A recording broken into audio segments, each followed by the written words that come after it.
Hello, hello. Whatche, Miss Wick? Joyce Benz de Shnagazon, how much Kigo in any? Musini Ustin, Tobaskat Nista, Egamaga, Quebec Cree. So I have a, what they call dual citizenship.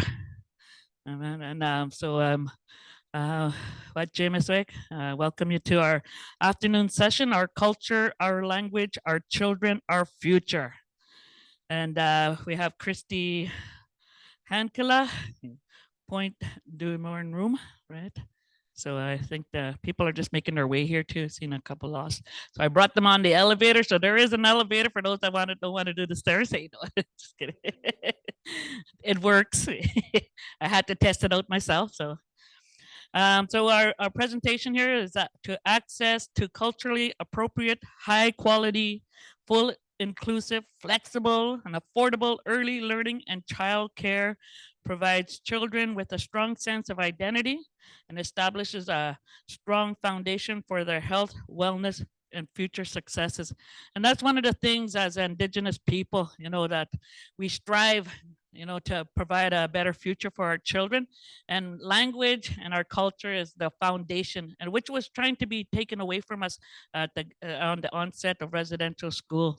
So I'm glad we're having this presentation here this afternoon, and some of our speakers at the back, and to be able to hear what the presentation is all about. So I'm going to hand it over to Christy. Miigwech. Hello and welcome. My name is Christy Hunkula. I am the Early Learning and Childcare Senior Policy Analyst at Anishinaabe Nation. And today's presentation is going to be an update on the work that is being done in early learning and childcare. And then hopefully we have a small group, so a conversation about best practices for this youngest age. We have a little bit of time, so I'm just going to walk around. I'd love to hear just your name, where you're from, and if you have any experience in the early years or any thoughts you'd like to share. And I'm going to start here. Oh, first, actually, I'll start by introducing. Do you want to introduce yourself? Boujou. My name is Morgan Bannon Ogama. I'm an early childhood educator and a resource consultant, and I am newly here working for NAN in the early years department. But I spent about 10 years working in childcare with children, and now I'm here and I'm wanting to really support the communities of NAN. Hi, everybody. My name is Laura Baxter. I work here at NAN as well. I'm a coordinator in the early years department. I have an education degree. I've worked in the federal government. I've worked with social services. So I kind of have a varied background, but I really enjoy working with youth. So I just wanted to move forward with that here. I'm Sarah McCart. I'm a mental health worker at Onwa in the Mindemoyan Health Clinic. I have my developmental services worker degree, but I worked briefly in daycare as well as a childcare worker for a child welfare agency. And now I'm at Onwa. Hi. My name is Winter McCready. I'm a registered practical nurse with the Mindewayan Health Program at Onwa. My background has been a lot in public health and harm reduction, and we are moving more towards programming. So we're happy to learn more about best practice in childcare. Hi, my name is Anna Fern-Kakagamek, and I am originally from Kiwewan First Nations, but I've been mostly, I don't know, I've lived everywhere. So I'm mostly, I'm originally from, I was born here in Thunder Bay as well. So, but my education has been as a teacher for the last almost 30 years. So, and I started off working, doing like summer camps, camp counselor, camp cook, and then a lot of babysitting along the way. Worked at the Head Start here in town for a couple years, and then I went north to start my teaching and did that off and on for 17, 20 years. I was at DFC. So I've taught grades from kindergarten all the way up to grade 10. I've done a little bit of teaching at Lakehead with potential teacher candidates. And yeah, so my education has kind of been varied from little ones all the way up to adult.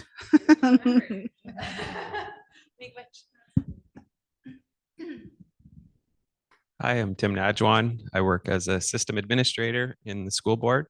So I do work with students in elementary and secondary school. Once again, Joyce Spence. I work as the inquest officer for Anishinaabe Nation and just recently started.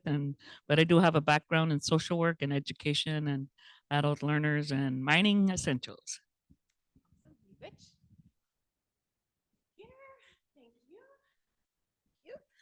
My name's Lisa. I'm a special education teacher at Matawa here in Thunder Bay. Recently moved back to Thunder Bay. I just spent the last 10 years working as a teacher in Geraldton and Long Lac, sort of teaching a few different grades, but mostly special education. Special education is an important piece of the early years as well, would you?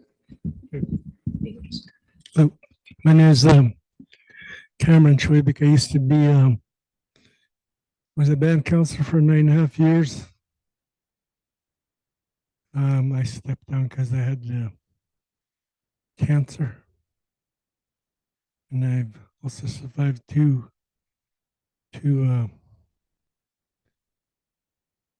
hard surgeries. Last one I had was in 2020. The first one I had was 2008. So I went through a lot, and I was when I was a band counselor, I had the portfolio on education. So about a year and a half later, I got into being a board of director for education. It's now been almost 15 years now. So that's where I'm at today. I'm still with the education today. And I know education is very important. It's very important for the students as well. And I always say to the kids every time when I want them to talk, don't be shy. It'll never get you anywhere if you're going to be shy. And one day, a child came to me. What you told me 5 years ago, and here I am. He has a good job today. I'm very thankful for that.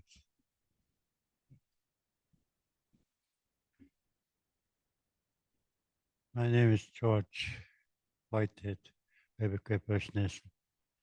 As core elder, something. Same as Mata education. They call me elder. I always attend meeting at that education conference. Not so as a G council, I went sometime. I call me elder all the time. Just listening anything somebody talk about very important, like culture and language. I like to learn children that culture, language. Yeah, thank you. Hi, my name is Jackie Schwebek from Quebecois. I used to work at NAN for 15 years. I left about 2018, I think. Now I went back to my reserve. I've been there maybe a year now, but I'm with the council now as one of the counselors. My portfolio is under education. And I also like to mention my elder here. He just lost his brother yesterday here in Thunder Bay, but it was his choice to still attend this conference. So we made leave early on Thursday to take his brother home to our community. Miigwech. Miigwech for sharing, and thank you so much for being here.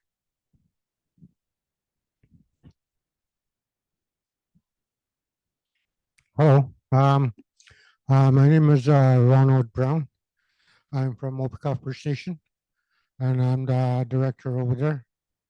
And I came to this workshop to learn more about what it means by our culture, our language, our children, our way.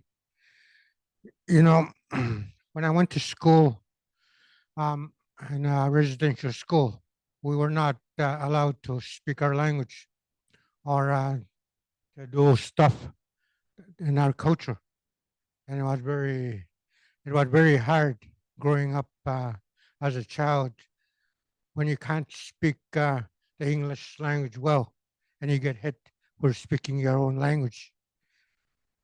I had lots of anger after residential school. I wanted to do something, and that is why I decided to apply for education director in my reserve, because we have to show our youth we have to keep our language, our culture, our ways. That is the only way to survive in this world. So I use that anger to bring something positive in our school. One of the first things we did in our school is to do a curriculum, a bilingual, bicultural curriculum in our school. Some ways it wasn't, but you know how funding is, and INAC days they don't really fund anything. So we did our best to try to do our curriculum, and we're still trying, and hopefully more money comes our way. Yeah, thank you. Hello, everyone. My name is Jordan Russell. I am a project coordinator for Anishinaabeg Employment Training Services, and I coordinate the pre-apprenticeship training program. A little bit about my background. I've dealt with mining and trades, and I've never been totally connected to my culture. So, like, for me attending this today, like, I really wanted to immerse myself a little bit more about like our language and our culture and things that I could help educate some of the indigenous participants that I deal with my programs, and just trying to be more culturally aware and sensitive to the different people that may participate in my program, and I just want to be a better educator. Thank you all so much for sharing. Here's so much in that, and I hope that we can get to this conversation later. I'll let you look at a better picture as, oh, there we go. I'll just tell you a little bit about myself. I am a registered early childhood educator. I worked most of my years for the school board, and started even running like a inquiry-based grade 1. Which, Western uses that terminology of inquiry-based, but to me, it really is an Indigenous-led philosophy or pedagogy. I did a lot of training with educators for the school board and provincially. And before that, I was actually working in corporate communications and journalism for NAN. I don't know if you remember. And I worked for NAN for about 10 years. And it's really where I fell in love with the culture and became really, really passionate about supporting children and their families. So I'm very grateful to be here. This is a picture that we took in Ganoogaming at the Ganoogaming Aboriginal Head Start Center. So the IALCC framework, as we know, I'm sure the people in this room know, and we've heard it already today. The years from 0 to 6 are the most important, most crucial in a child's life. Access to culturally appropriate and high quality, fully inclusive, flexible childcare. It can provide children with a strong sense of identity and establishes a strong foundation for their life. But I think we need to think beyond that when we think about what early learning and childcare can bring to a community. When we talk about revitalization and reclamation of language and culture, it can start here. So we're really excited about the possibilities that we're presented at our first real opportunity for self-determination over the early years. So it came from, the Truth and Reconciliation Commission and UNDRIP and the Royal Commission calling on Turtle Island to develop culturally appropriate early childhood education and programs. So then this framework was designed, it was co-developed. There was actually meaningful consultation in the development of this framework. And the goal of this framework is a transfer of control. It is self-determination for communities over the early learning and childcare. This is just it's a very complicated funding system, of course it is, but ESDC is the lead, and ISC is a partner as well. And all of the money is flown and all of the decisions are flown from ESDC to AFN. And then it trickles down to Chiefs of Ontario, and then it trickles to the PTOs, and then it trickles to the community. So there's a lot of work being done to ensure that we can have the arrow from the federal government right down to the First Nations. Some budget highlights.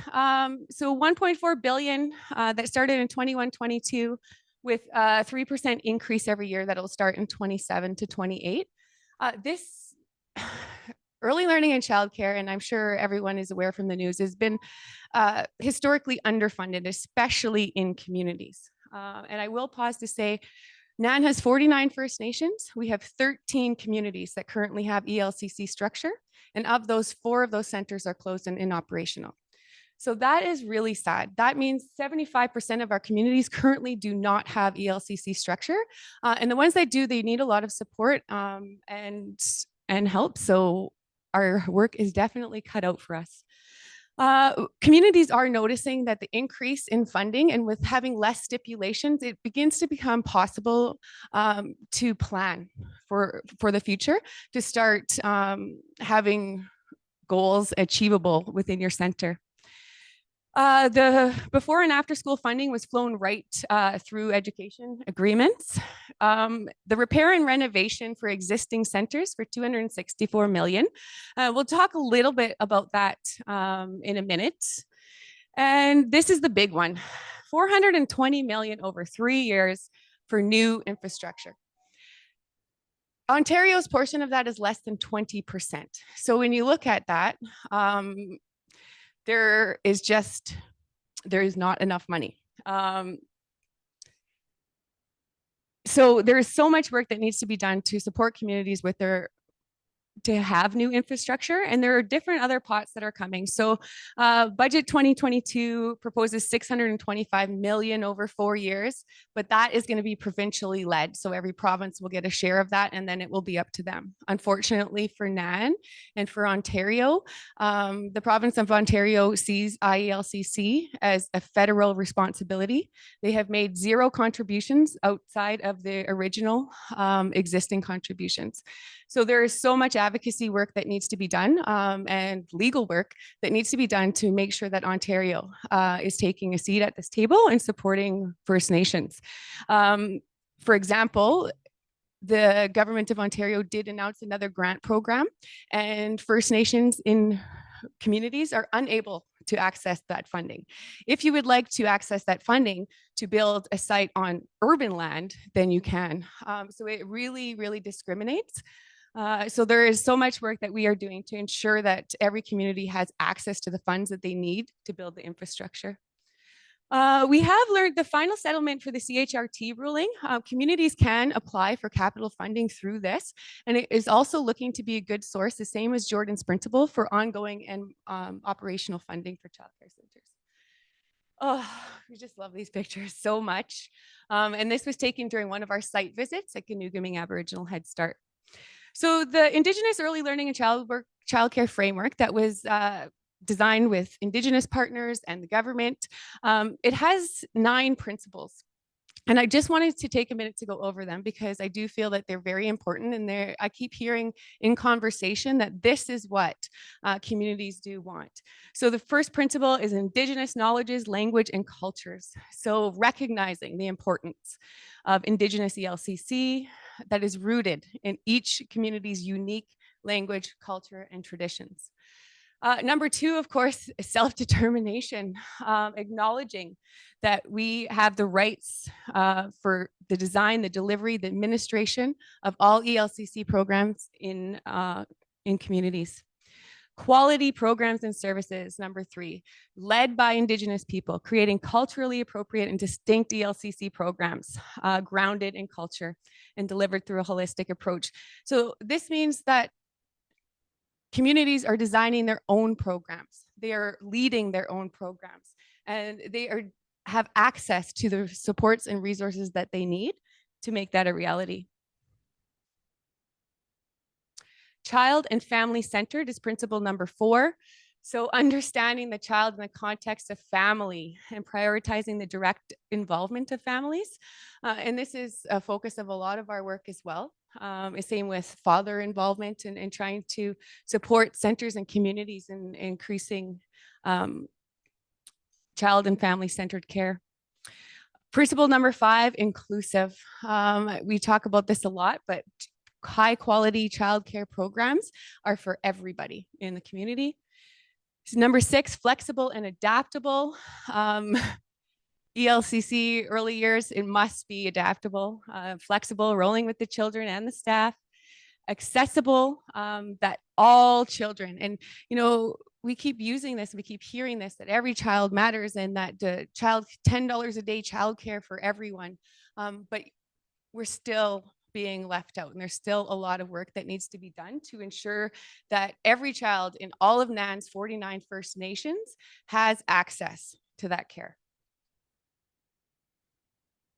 Transparent and accountable, and respect, collaboration, and partnerships. And we definitely have learned that this is not going to happen alone. It is absolutely taking a village, a community, a world. So many partnerships need to happen for communities to have those resources, to have access to the supports that they need to build these programs and systems. Little girl playing in her muddy buddy suit in Muskrat Dam. So as I said, currently only 13 NAN communities have ELCC infrastructure. We have 9 childcare centers. So, and by that I mean provincially licensed childcare centers. And those childcare centers, their primary source of funding is finicky funding, so First Nation and Inuit Childcare Initiative funding. And then we have 3 Aboriginal Head Start on reserve ASOR sites in communities. And those, of course, receive ASOR funding as their first and primary source of funding. So throughout the whole the ESDC terms of reference and for IELCC, it says that the funding will be horizontal and seamless. All efforts will be made to ensure that communities have equal access, but that unfortunately has not been the case.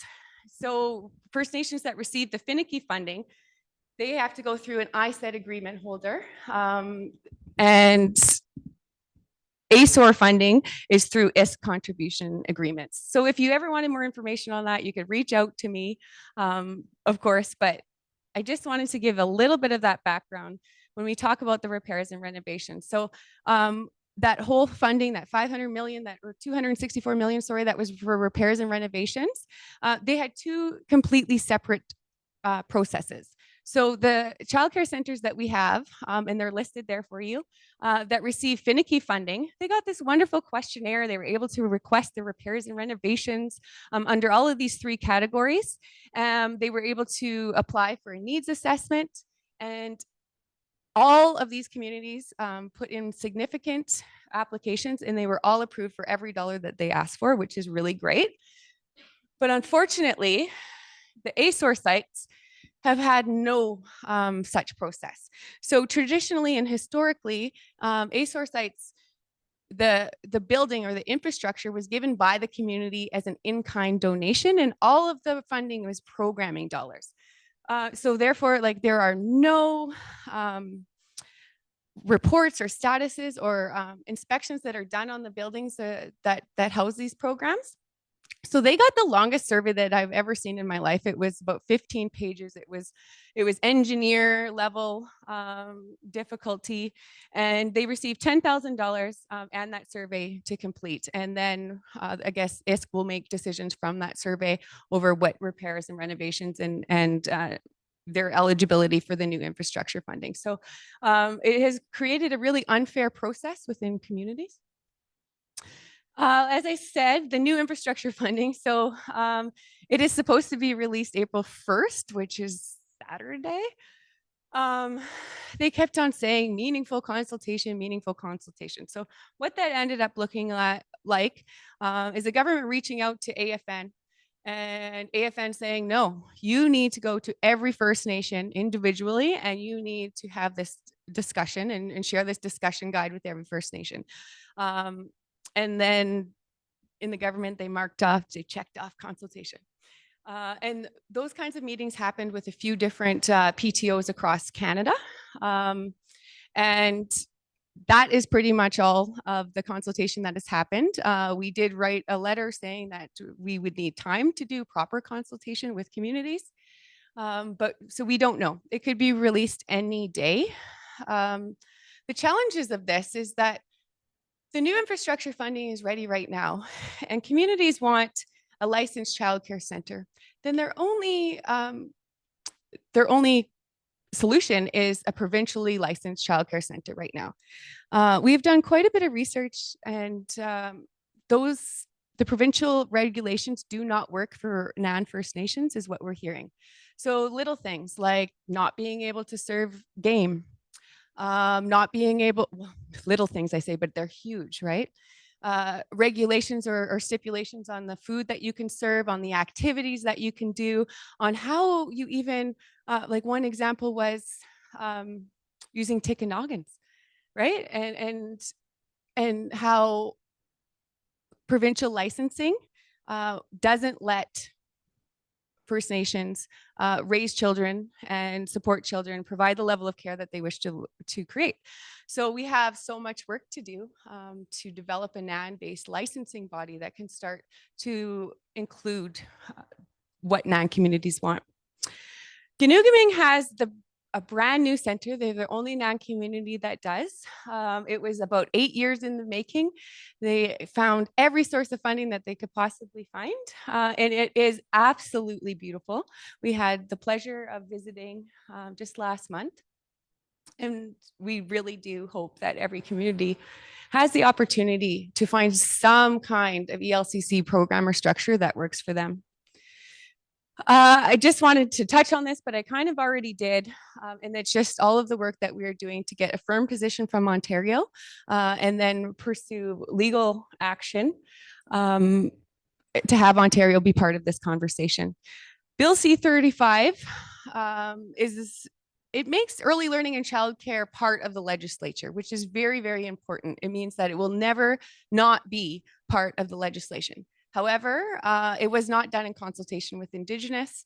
So there are many, it's currently in committee right now, and NAN has just supplied or submitted a brief as well. Again, the legislature itself is okay, but continually disregarding the UNDRIP and having no consultation or meaningful consultation with communities.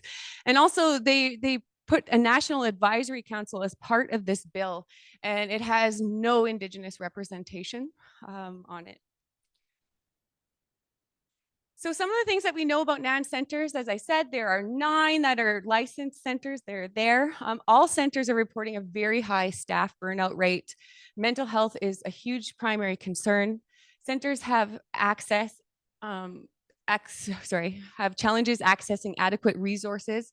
And by that, I mean like physical therapists, occupational therapists, but also things like language and culture resources, autism resources, and other supports for their centers.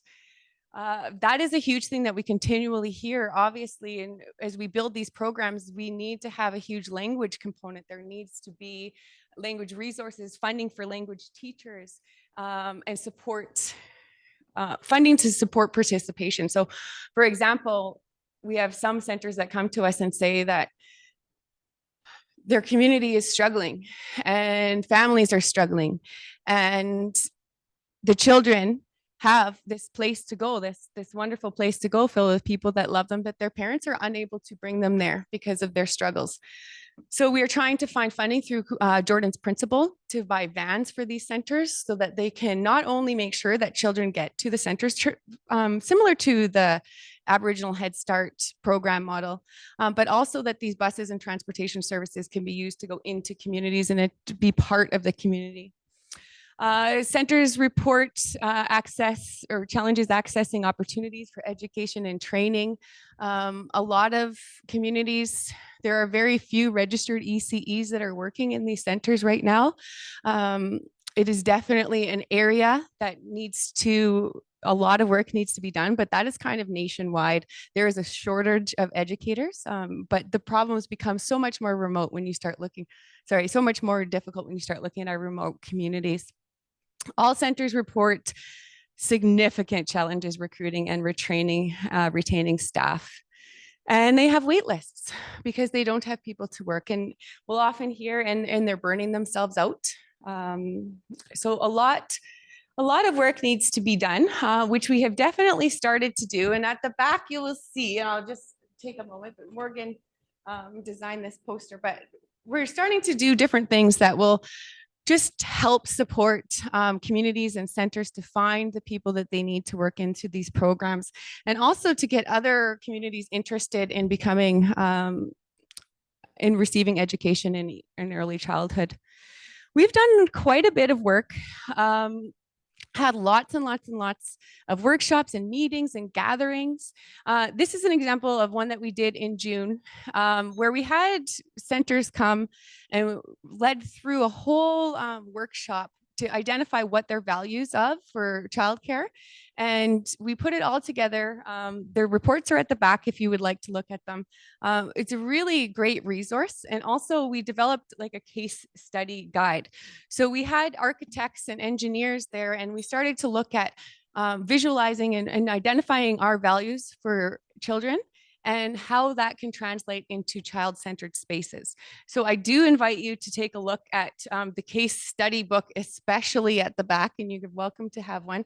But we're just starting to look at different, and it's not the centers we're looking at the different design elements of child-centered spaces that reflect the values that we have for children. We had a huge conference in November. It was 3 days of a lot of work. We did a lot.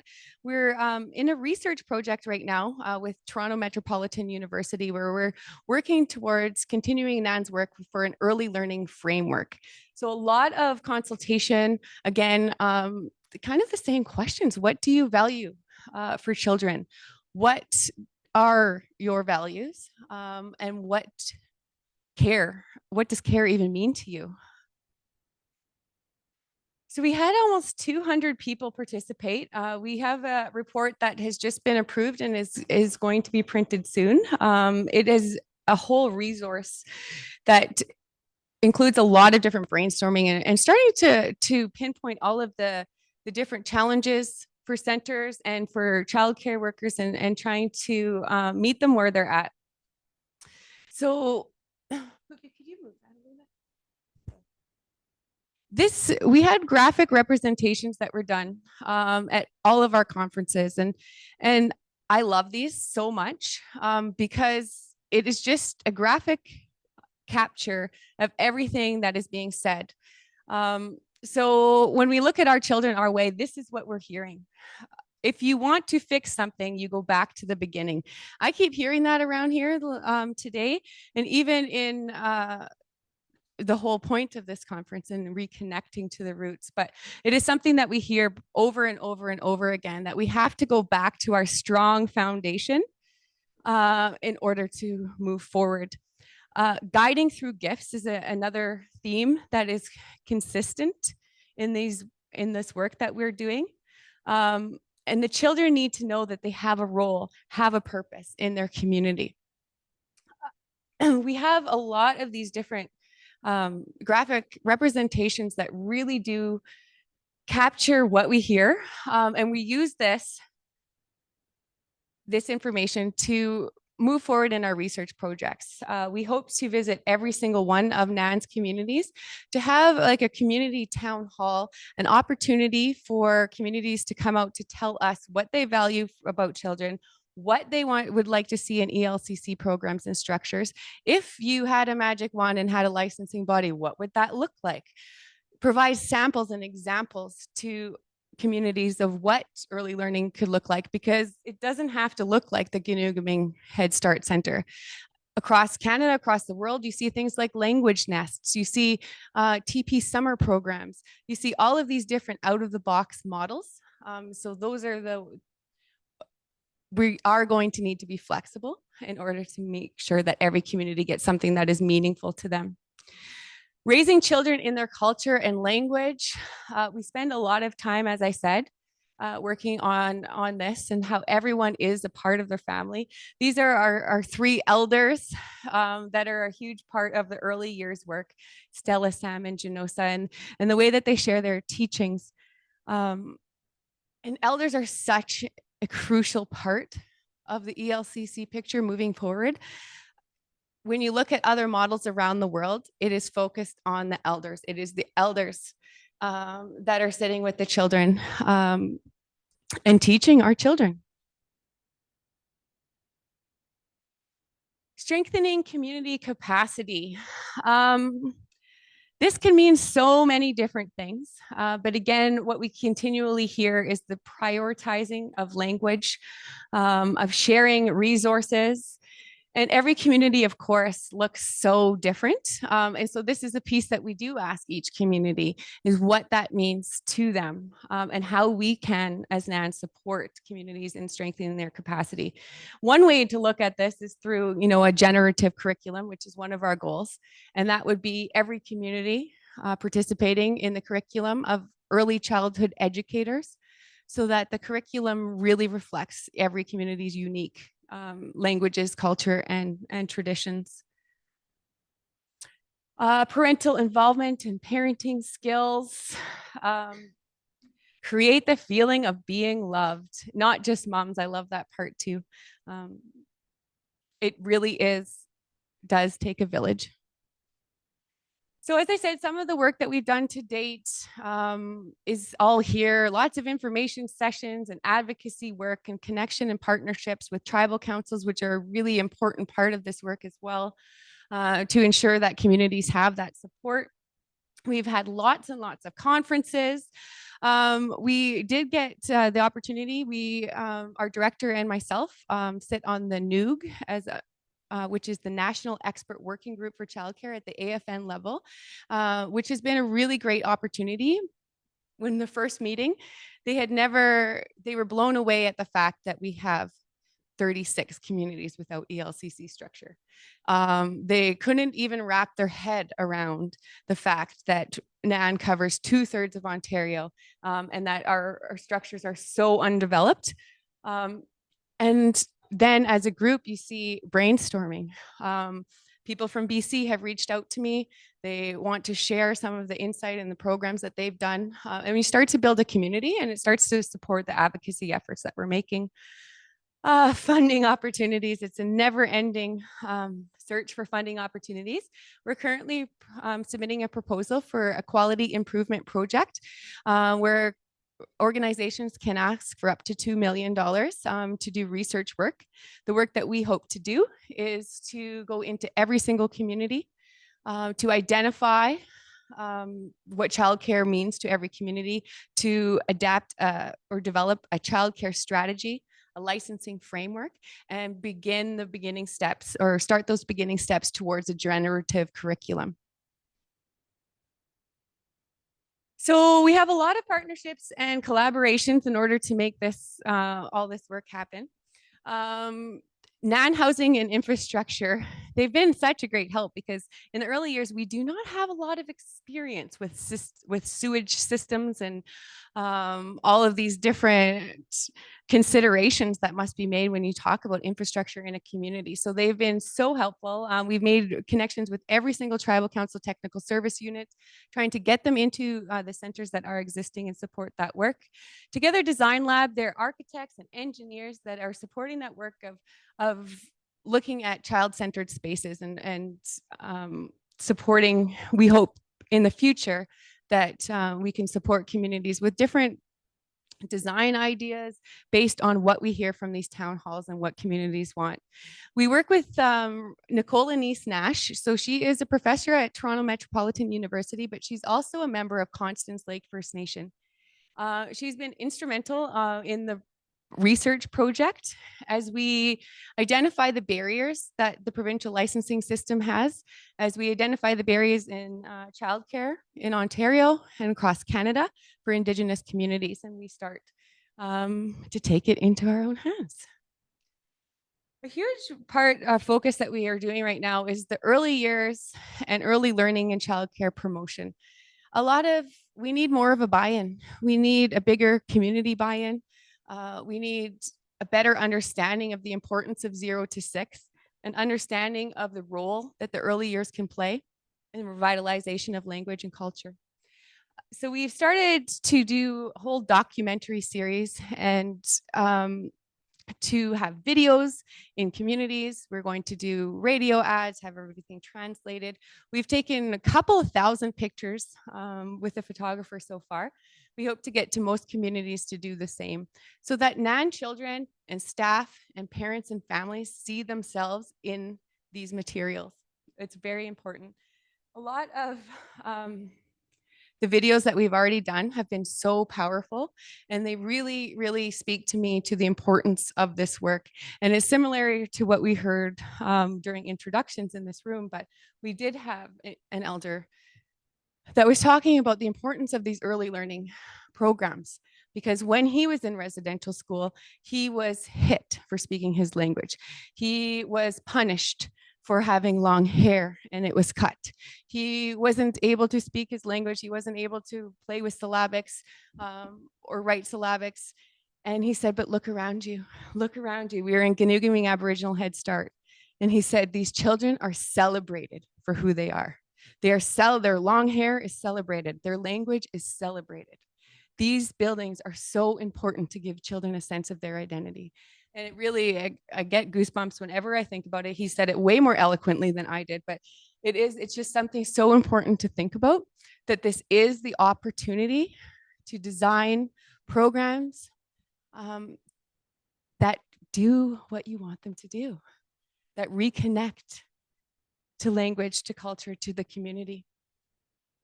So one of the roles of Morgan, since she's been here for the last 6 months already, so she really focuses on supporting the programs that we do have. As I said, there is a huge need. They are hurting. They need support. So we have a monthly professional network meeting that Morgan runs. She has really increased the support to the coordinator. She's sending resources every single day or most days. We have lots of staff appreciation things that we've done over the last year and a half to show them how important that they are. Resource sharing and resource library. Morgan recently created a Facebook page that should launch soon that will be for anyone working with children and their families, a perfect place to share all of those resources in one place. And also we hope to do some Facebook Live and just different ways that we could support staff. Staff recruitment campaign. There's posters at the back. If you'd like to bring them to your communities, please do. We hope to partner with many different organizations in order to support staff recruitment. We have a site visit program. We've only been to one community so far. We go by invitation, and each community decides what it is that they want to do with us. So with Ganuguming, they were ready. So they wanted to focus on culture. So we partnered with Tristan, who is the executive director of the Timmins, Ojibwe and Cree Cultural Center. And he came out and he did cultural camps with the children. He smudged with them, he drummed with them, he sang with them. And then we did sharing circles with the staff. And, you know, I had been thinking, oh, we can do this, we could do that, we could do this training. And he said, no, like they just need that moment. They just need to share what is in their hearts and on their minds. And it was a really great moment for me about meeting staff where they're at and making sure that what we do is valuable and meaningful. Morgan is also in the works of planning a June retreat. We've been listening, and what we keep hearing at all of these conferences is, I just want to network. I just want to talk. I want to hear what they're doing in their program. I want to hear what Webquay is doing. I want to hear what these different communities are doing, and we don't offer that chance. So for 2 days in June, it is going to be networking, collaboration with childcare centers, and we're going to go on the land. And we're really trying to walk the walk as well as we roll out all of these different programs. We finally had the first meeting of our technical working group. We have some terms of reference that were recently approved, and this group will really guide the work forward as we move forward. These are from Kinoogaming. You have 3 generations of Aboriginal Head Start families over there, which I just absolutely love. And we have Priscilla, who does not consider herself an elder. She is a knowledge keeper, but we keep finding these wonderful community champions everywhere that we go that just pour themselves into 0 to 6. And all they want is betterment of these children and their lives and their families. And it's amazing and inspiring. And we're grateful for each and every one of them. Just more pictures from the Kinoogaming and how the children, it was a really beautiful thing. I love the smudging pictures, especially. I love watching them close their eyes. This little one here in the right, and how he would hold his ear when he was drumming. Just beautiful to have the opportunity. We have one of our goals is as many resources as we can possibly get, possibly make for communities. So one of the things that we did when we were at Kinoogaming was we brought a photographer, and that link does bring you to a 365-degree tour of every single inch of the building, which gives other communities the opportunity to see what they may want and what they may not want. We also did an interview with the coordinator because even though they have this beautiful building, they wish that they had done 17 things differently. So we hope that other communities can learn through their experience. For example, I wish I had put it up here, but they have the craziest heating and cooling room I have ever seen in my life. There are 4 or 5 different complete systems in this room. And you know what happens when it breaks down? There's nobody anywhere near Kinoogaming that can fix it. So things get shut down, or you have one room, the toddlers are absolutely freezing and the school age are sweating. So that's definitely just one of the pieces of advice that we get to learn from as we move forward is do not design a heating or cooling room that nobody in a 100-kilometer radius can fix. So I love everything about this conference poster that you guys have done in this graphic. I have so many questions, but it's just so beautiful. But I love the rebuilding and reconnecting. And when we think about best practices in First Nations, these are some of the things that popped up in my head, but really it's our language, our culture, our children, our future. And if there isn't a best practice in that, then I don't even know what that is. Early years framework that embraces and integrates language, culture, land, teachings, and practices in NAN territory and incorporates the priorities that are emerging from centers. A generative curriculum that is a generative curriculum, it would be probably about 40% of an ECE college, 40 to 45%, and the remainder would all be from the community inspired. We need a reframe of speech and language pathology from an Indigenous lens. Indigenous know that children are not empty vessels. They come to us with their gifts. They come full of gifts and ready to share in a reciprocal way. And they come with land literacy. Children in NAN communities have such a high level of land literacy, but yet mainstream and westernized Indigenous speech and language, mainstream speech and language pathologists don't count land literacy into their assessment of a child. So it shows how much work needs to be done. We need a reframe of speech and language, and we need a reframe of assessments, because what does that look like from an Indigenous perspective?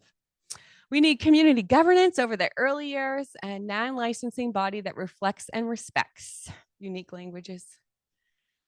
So that is that. I would love to hear if anyone has any thoughts on what best practices in the early years could look like. If anyone has any questions whatsoever, I think you're going to get a copy of this, but we do have a really easy or email address that we have made now, ielcc@nan.ca. Please reach out any questions that you have, any support that your community needs. One of our next steps is that we will be holding information sessions virtually to tell communities or to share with communities all of the funding options and opportunities that are available, as well as start to offer some more information about licensing so communities can decide if provincial licensing will work for them or if they need a different alternative. Yeah. No questions? Well, thank you for listening to me. And if you think of any, please let me know. And if you're at all interested in early learning spaces, I do really ask you to take one of those case study books at the back and have a peek. Thank you. Butch. Yeah. Hello, hello. Can you hear me? That was Kathy.